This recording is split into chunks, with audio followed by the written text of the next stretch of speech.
안녕하세요. 저는 작은 가게를 운영하는 여자입니다. 나이는 올해로 50살이 되었네요. 쉰이나 되어가는 동안 우여곡절이 많았습니다. 저도 제 이야기를 이렇게 전해드리게 될 줄은 몰랐는데, 제가 겪은 이야기가 참 답답해 이야기하고 싶었습니다. 저는 시골에서 홀어머니 밑에서 자랐어요. 밑 빠진 독에 물 붓듯 어머니 혼자 벌어서는 생활은 전혀 나아지지 않아서 저는 어릴 때부터 빨리 커서 일을 하고 엄마 호강시켜드려야겠다는 생각을 하게 된 것 같습니다. 그럴 때마다 어머니는 공부를 배우라고 했습니다. 없는 살림에도 공부를 시키려 많이 애쓰셨죠. 고등학교 다닐 때 어머니가 몸져 누우시는 바람에 학교를 그만두고 취직을 했어요. 저는 사람들의 눈에 띄는 아이였습니다. 그 당시 치곤 키도 컸고 얼굴 생김도 조금 남들과 달랐기 때문에 제가 모르는 사람들에게도 주목을 받곤 했죠. 그때는 어머니를 대신해 돈을 벌어야 했기에 옷을 만드는 공장에 취직했습니다. 저는 내성적이고 소심한 사람은 아니었고 오히려 조금 적극적이고 대담한 사람이었어요. 그리고 옷 공장에 취직하고부터는 옷에 관심이 많아져서 일을 할 때 말고는 예쁘게 꾸미고 다니기도 했죠. 그 덕분에 공장에 오신 한 가게 사장님 눈에 들어 옷가게에서 일을 하게 되었습니다. 그렇게 미싱을 배우고 옷을 만들기 시작하니 재미있더라고요. 젊을 때는 예쁘고 대담한 옷도 많이 입고 다니고 옛날 옷은 리폼해서 제 취향에 맞게 꾸민 다음에 가지고 다니기도 했습니다. 그렇게 차곡차곡 돈을 모아갔습니다. 당시에는 어머니도 돌아가셔서 돈 들 곳이 없었거든요. 게다가 부모님 친척도 모르고 혼자 살아가니 돈 들 곳도 많이 없더라고요. 그래서 딱 한 가지만 생각하며 돈을 벌었습니다. 내 가게를 가지자 하고요. 그러다 한 남자가 저에게 다가왔습니다.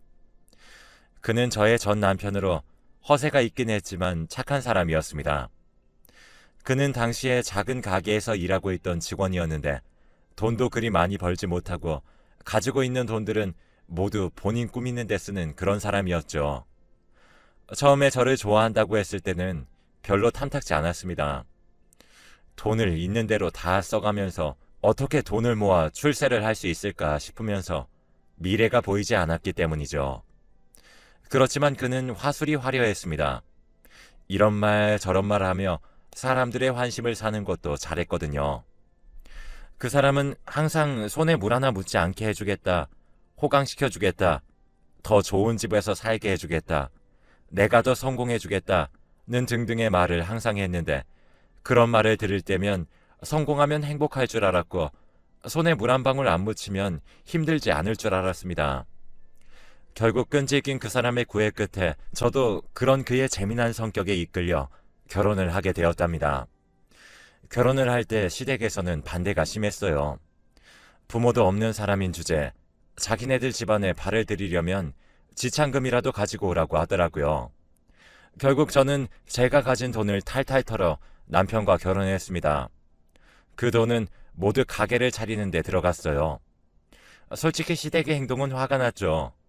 하지만 그 사람에게는 저에게 없는 장사 소질이 있다고 생각했습니다. 말을 잘하고 사람의 환심을 잘 사며 이것저것 권하면 사람들이 혹하며 사는 것을 옆에서 봤기 때문이에요.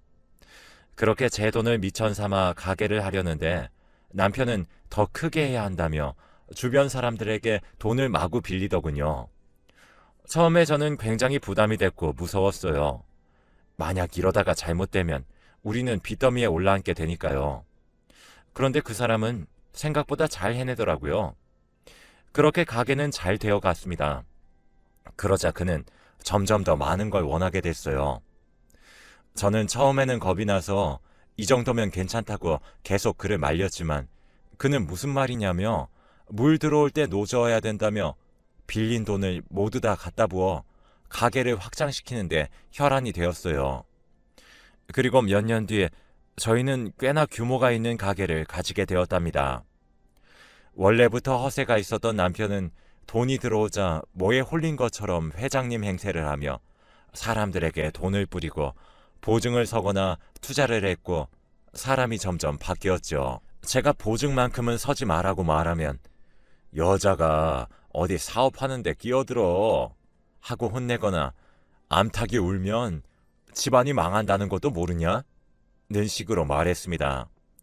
이 말을 듣는데 얼마나 화가 났는지 몰라요. 사실 가게를 실제로 꾸려나간 건 저였거든요. 그는 이름만 사장이지 얼굴 마담이나 똑같았습니다. 거래처와 트는 것도 직원을 구하고 장부를 작성하는 것도 모두 제가 관리하고 있었거든요. 작은 가게에서 시작할 때는 제 의견도 마음껏 내고 제가 생각한 것도 많이 반영을 해주었는데 지금은 제가 말로 하면 아예 듣지를 않더군요. 특히 사업 확장 같은 경우에는 제가 아무리 얘기하고 말려도 듣지를 않았습니다. 점점 그는 저를 하찮게 여기기 시작했어요. 여자 주제에 아무것도 모르면 가만히 있어라. 니까짓게 뭘 안다고 등 이런 말들을 서슴없이 했죠. 돈이 사람을 바꾸고 있다고 생각했습니다. 그때까지는 그래도 참을 수는 있었어요. 제가 이 사람의 미래를 보고 선택한 거니까요. 그렇게 그가 밖으로 도는 동안 저는 다른 고민을 하고 있었습니다. 결혼한 지 10년인데 아이가 생기지 않았거든요. 그 사람이 사업 확장과 투자에 혈안을 하고 있는 동안 저는 외로움과 싸워야 했습니다. 지금이야 난임과 불임이 흔하고 폐쇄적으로 숨겨야 하는 주제가 아니기도 하지만 예전에는 여자가 아이를 가지지 못하는 것 자체가 죄였던 시절이 있었습니다. 그래서 저도 눈치가 보였고 소심해질 수밖에 없었습니다. 일을 할 때는 그런 생각이 들지 않았지만 집에 있을 때는 괜히 위축되더라고요. 특히 시어머님이 항상 누구네는 아들을 낳았다더라, 누구네는 딸을 낳았다더라 이런 말을 할 때면 고개를 들 수가 없었습니다. 게다가 남편과는 점점 사이도 소원해지고 있었고요. 제가 아이들 원한다고 하면 남편은 그럼 네가 좀 잘해봐. 널 보고도 아무 느낌이 안 드니 우리가 아이를 못 가지는 거 아니냐 라는 식의 여자로서 자존심 상하는 말을 너무 많이 했어요. 그런 말본새는 어디서 배웠나 궁금했는데 시어머니한테 배웠더라고요. 시어머니도 자식 새끼 못 낳는 며느리는 군 식구밖에 더 되겠냐 라며 친척들이 있는 곳에서 크게 말씀하셨습니다. 게다가 근본도 없는 것 사모님 소리 듣게 해줬더니 은혜를 모르는 년 이라고도 하더라고요. 그러면서 네가 못하면 다른 여자를 소개해줘도 모자랄 판에 라며 말도 안 되는 이야기를 꺼냈을 때는 진짜 피가 거꾸로 솟는 기분이었습니다. 제가 왜 이런 말을 들으며 살아야 하는지 의문이 들었어요. 게다가 저에게 항상 남편과 시댁 가족들은 무언가 요구하기 시작했죠. 병원비, 생활비, 여행비까지 저에게 다 책임지라고 했거든요. 그런데 제가 뭔가 사려고 하면 어디 남의 집에 들어와 사는 여자가 집안 돈을 함부로 써? 라며 난리치고 화냈습니다. 그러면서 저에게 이야기하더군요. 차라리 애가 안 생긴 게 다행이겠다. 너 닮아 사치스러운 애가 생기면 우리 아들 팔목만 잡을 거 아니니? 라고요. 그 말을 듣고 얼마나 화가 났는지 남편에게 하소연할 작정으로 남편을 기다렸거든요. 그런데 그가 갑자기 저에게 이야기하더군요. 우리 사이에 아이가 생기지 않으니 이혼을 하고 싶다. 라고요. 자기는 아이를 너무 가지고 싶은데 우리 사이에 아이가 생기질 않으니 헤어졌으면 좋겠다라고 하는데 정말 가슴이 미어지는 줄 알았습니다. 어떻게 이럴 수가 있나요? 그래서 제가 말했습니다. 정말로 아이 때문이냐고. 다른 이유 있는 거 아니야? 라고요. 그런데 남편은 갑자기 눈이 뒤집히더니 네가 있으니 내가 사장 대접을 제대로 못 받잖아 하고 소리치더군요. 그러면서 이제 가게도 당신 없이 잘 굴러가니 당신 필요 없어 라고 했어요. 그러고는 밖으로 나가 그날 들어오지 않았습니다. 저는 제가 실무자로 있어서 남편이 다른 사람들에게 대접받지 못했나 싶은 마음이 들어 다시 돌아오면 사과해야겠다 생각하고 있었어요. 그런데 세상에 그 사람이 그 다음날 웬 여자 하나를 데리고 들어왔더라고요. 심지어 배가 남산만하게 부른 여자를요. 게다가 나이도 무척 어려 보였습니다. 그는 제게 이 여자 이제부터 이 집에서 살 거라고 얘기를 하면서 임신했으니 아무 일도 시키지 말고 이 여자가 시키는 건 따박따박 잘해. 못하겠으면 네가 나가 라고 했습니다. 게다가 그 여자는 한술 더 떠서 낭창한 얼굴로 제게 인사도 없이 거실 소파에 앉더니 아줌마, 나 물 한 잔. 너무 뜨겁거나 차갑지 않게? 라고 하더군요. 저는 손님 아닌 사람에게 물 대접할 일 없습니다. 알아서 드세요. 라고 했어요. 그랬더니 그 여자가 어이없다는 얼굴로 저 사장님 아기 임신한 여자예요. 라고 얘기하더라고요. 그래서 저도 임신하면 손발이 없나요? 라고 맞받아쳤어요. 그랬더니 새초롬한 표정을 지으면서 남편에게 쪼르르 달려가 고자질처럼 이야기하더군요. 저 아줌마가 나한테 일 시키려고 해요. 물 한 잔도 안 떠다 주는데 자기 없으면 나 구박받고 맞을지도 몰라요. 라고요. 그랬더니 남편이 노발대발하며 애도 못 가지는 주제에 유세 떠냐? 힘들게 애 가진 여자 수발 들어달라는 게 그렇게 힘드냐? 라며 도리어 제게 화를 내길래 저도 맞받아쳤어요. 그 뱃속에 내 새끼도 아닌데 내가 왜 수발을 들어줘야 하나요? 라고요. 이혼 이야기 왜 꺼냈는지 알겠네요. 저 여자랑 새 살림 차리고 싶은 모양인데 전 이혼 절대 안 해줄 거예요. 라고 했더니 남편이 구질구질하게 굴지 말라고 했어요. 그러면서 이 결혼의 파탄은 임신이 안 되는 너 때문이니 위자료 받을 생각하지도 마. 라고 하길래 누구 탓인진 법이 알아서 해줄 겁니다. 라고 말하고 방으로 들어왔습니다. 그 여자가 아이를 가졌다면 제가 임신할 능력이 없다는 건가 싶어 저는 산부인과에 찾아갔습니다. 불임 검사를 했는데 남편도 같이 와야 한다고 하더군요. 그래서 남편은 사정상 나중에 올 거라고 이야기하고 검사를 마쳤습니다. 그런데 의사가 제가 불임이 될 이유가 없다고 하더군요. 자궁도 깨끗하고 난소 상태도 좋아서 남편 상태를 봐야 된다고 했어요. 산부인과에 갔다 온 날 제가 남편에게 결혼 파탄의 책임이 나한테 없다. 나는 임신이 가능한 일반적인 여성이라는 의사 소견을 받았다고 그랬어요.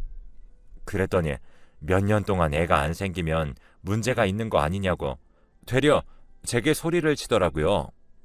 그래서 제가 그랬어요. 그러니까 결혼 파탄의 책임을 나에게 지우고 위자료를 안 줄 생각이라면 병원부터 가서 나처럼 소견을 받아오라고 말이죠. 그렇게 남편과 둘이서 이야기를 하는데 남편 옆에 있는 여자 표정이 안 좋아지더라고요. 그러더니 갑자기 그 여자가 자기가 그럴 필요까진 없잖아. 내가 당신 아기를 가졌는데 무슨 상관이야? 라고 하더군요. 솔직히 저는 그 여자에게 좋은 감정을 가지고 있지는 않았기 때문에 말했죠. 뱃속에 있는 애가 남편 애면 그쪽이 말릴 필요도 없지 않나요? 안 그래요? 그랬더니 여자가 입을 꾹 다물더라고요. 뭔가 미심쩍긴 했는데 남편이 아주 그 여자를 감싸며 위자료는 절대로 못 주겠다며 병원에 갔다 오겠다고 했습니다. 저는 제게 파탄의 책임이 없다는 걸 알고 있으니 제 위자료 챙길 생각에 단골 목록과 거래처 연락처며 장부를 확인했어요. 남편과 이혼하고 받은 위자료로 저도 사업을 할 생각이었거든요. 그런데 저희 집에 들어와 살던 여자는 뭐가 그리 불편한지 내내 안절부절 못하더라고요. 왜 저러나 싶었는데 남편의 결과가 나오고서야 알게 됐답니다. 세상에 남편이 알고 봤더니 무정자증이더라고요. 남편은 화가 머리끝까지 나서 바람핀 여자에게 도대체 애새끼 아빠가 누구야? 하고 소리도 지르고 난리가 났죠. 그런데 그 와중에 그 여자는 아주 당당하게 이렇게 이야기하더라고요. 애 가지지도 못하는 여자라고 아주 철석같이 이야기하더니 당신이 씨 없는 수박이었네. 라면서요. 그 상황에 웃으면 안 되는데 진짜 씨 없는 수박이란 말이 너무 웃기더라고요. 심지어 그 사단이 났는데 시댁 식구들도 총출동해서는 그럴 리 없다며 남편에게 수차례 되묻고 병원 탓을 하며 다른 곳도 가보자며 남편을 설득했습니다. 저는 처음에는 이혼을 해주지 않으려고 했는데 이런 사태를 보고 있으니 이혼을 하는 게 낫겠다 싶었어요. 그래서 주섬주섬 제 여행 가방에 옷이며 제 물건을 챙기고 있으니 갑자기 시어머니가 저한테 아가, 짐은 왜 싸니? 라고 하셨죠. 저 사람이 원하는 이혼해 주려고요. 그랬더니 시어머니의 얼굴이 하얗게 질리더군요. 아이고, 그러지 마라. 애 없다고 바뀌는 거 하나 없다. 그냥 둘이 알콩달콩 잘 살면 되지. 하시길래 제가 말했죠. 어머님, 저 사람이 제게 뭐라고 했는지 아세요? 애를 너무너무 가지고 싶은데 애를 못 가지니 이혼하고 싶다고 했어요. 저도 마찬가지예요. 남편이 가진 것이 없는데 제가 어째 애를 가질 수 있나요? 하늘을 봐야 별을 따죠. 그랬더니 시어머니가 아무 말도 못 하시더라고요. 그래서 제가 일침을 놨습니다. 그리고 어머님, 저한테 그러셨죠. 제가 애를 못 낳으면 다른 여자를 소개시켜줘도 모자라다고. 이 말에 시어머니는 안절부절 못 하시더라고요. 시어머니는 황급히 내가 늙으니 말이 막 나왔구나. 그런 게 아니다. 라고 하시더라고요. 그래서 저는 소개를 해주고 싶은 마음이 없으니 그냥 이혼을 하겠습니다. 하고 말했어요. 남편은 화가 났는데다가 자신이 무정자증이라는 걸 알고는 굉장히 마음이 심란한 듯 보였죠. 그렇지만 제 알 바가 아니잖아요. 그래서 열심히 짐을 챙겨서 집을 나섰답니다. 그리고 남편에게 툭 던졌어요. 혼인 파탄의 사유가 당신에게 있으니 위자료는 한 푼도 받을 생각하지 마세요. 라면서 말이에요. 남편은 한숨만 푹푹 쉬며 저에게 아무런 말도 못하고 저를 보내줬답니다. 결국 저는 끝내 남편과 이혼했어요. 그는 마지막까지 구질구질 했네요. 재산을 한 푼이라도 더 가져가려고 소송을 걸길래 알짜배기 빼고는 다 돌려줬어요. 전 남편은 가게를 노렸지만 실제 일했던 실무자가 저였던 점을 이용해 가게는 제가 지킬 수 있었죠.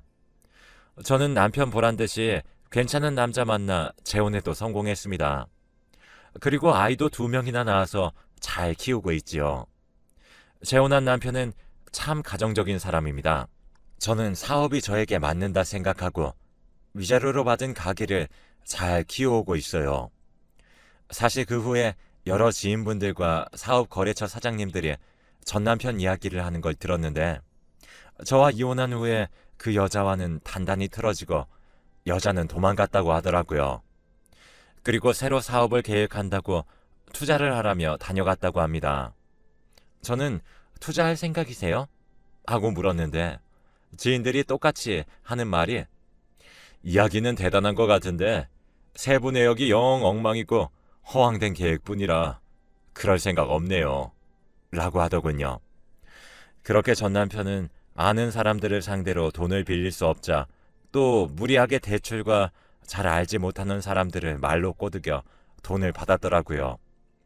그게 잘 돼서 사업이 대박이 났으면 좋았을 테지만 원래 함께 일을 하고 있었던 실무진들도 이미 저와 함께 나온 상태고 그 계획을 진행해줄 직원을 만나지 못해서 결국에는 쫄딱 망했다는 걸 들었답니다.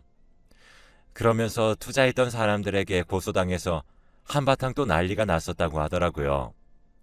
이래서 허풍과 허세가 무서운 거더라고요. 제가 곁에 있었다면 말리거나 어찌됐든 실현 가능한 상황으로 좀 바꾸어 주었을 텐데 말입니다. 그렇게 세월이 흘렀습니다. 그 뒤로 전 남편이 시어머니와 남편, 누나들과 제게 방문한 적이 있었어요. 저는 당시에 아들과 함께 있었는데 알고 보니 돈을 빌리러 오셨더군요. 아들과 외출하는 길에 발견했죠. 그래도 살을 부대끼며 살아온 세월이 있는데 좀 도와줘라 라고 시어머니가 저를 보고 이야기를 하셨어요. 아들에게 잠시 자리 좀 비켜달라고 말한 뒤 먼저 보냈어요. 할머니, 아드님이 저한테 한 말을 생각하면 부대끼며 살아온 세월도 고통스러웠을 겁니다. 전 시어머니는 입을 다물고 시누이들이 변명을 해주더군요. 말이 헛나온 것이 분명하다면서요. 그래서 전 시어머니에게 말했습니다. 당시에 친척들 많이 모인 데서 어머님도 그러셨죠? 자식 새끼 못 낳으면 군식구라고. 그런 말 해놓고 그 군식구한테 돈 빌리러 온 모양새도 별로 좋지 못한 것 같네요. 그리고 저한테 낭비한다고 뭐라고 하시기도 하지 않으셨나요? 그런데 제게 돈을 빌리러 오시기 전에 스스로를 돌아보시지 그러셨어요. 지금 하고 계시는 금목걸이, 금귀걸이, 금팔찌, 모피 다 팔면 돈도 많이 생기실 것 같은데요? 라고요. 그렇게 자리를 뜨려는 저를 전 남편이 붙잡더군요. 몇 년이나 같이 살지 않았느냐. 우리 좋은 날도 많았는데 굳이 이렇게 매몰차게 굴어야 속이 편하겠냐고 하면서요. 기가 차서 말도 안 나왔습니다. 거기서 끝났음 다행이에요.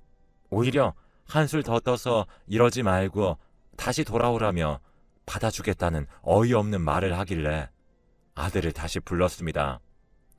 이 젊은 남자가 남편이냐고 묻길래 아들이라고 말해줬습니다. 마음이 변한 건 당신이야 라고 말해줬어요. 차라리 이제라도 애 없어도 잘 살고 싶다는 여자랑 재혼하는 건 어떻겠어? 라고 했고 그는 번듯하게 잘 큰 제 아들을 보더니 말없이 고개를 떨구고 돌아갔습니다. 그 모습을 보니 시원하기도 하면서 짜증도 났어요. 전 남편과 이혼하고 저도 그리 순탄한 생활을 하기만 했던 것은 아니었거든요. 재혼을 할 생각도 처음에는 못했어요. 전 남편의 무정자증을 알았지만 혹시 제가 진짜 원인이 돼서 아이를 못 낳으면 어떡하나 걱정도 많이 했으니까요. 그래서 재혼한 지금의 남편과 연애하던 도중 프로포즈를 받은 날 내가 애를 낳을 수 있을지 없을지 모르니 잘 생각하고 결혼하자는 얘기를 하라고 할 정도였거든요. 지금도 전 남편의 이야기는 자주 들려옵니다. 사람은 고쳐 쓰는 법이 아니라더니 결국 그 허세는 못 버려서 지금도 안 좋은 사건에 휘말리는 모양이더라고요. 저는 이제는 더 이상 신경 쓰지 않습니다. 살다 보면 힘든 일이 많지만 어떻게든 견뎌내면 이렇게 행복한 시간도 오니까요. 지금 힘드신 분들도 제 이야기를 들으시고 마음 꼭 다잡으셨으면 좋겠습니다. 언젠가는 편안한 날들이 오니까요. 제 인생 이야기 읽어주셔서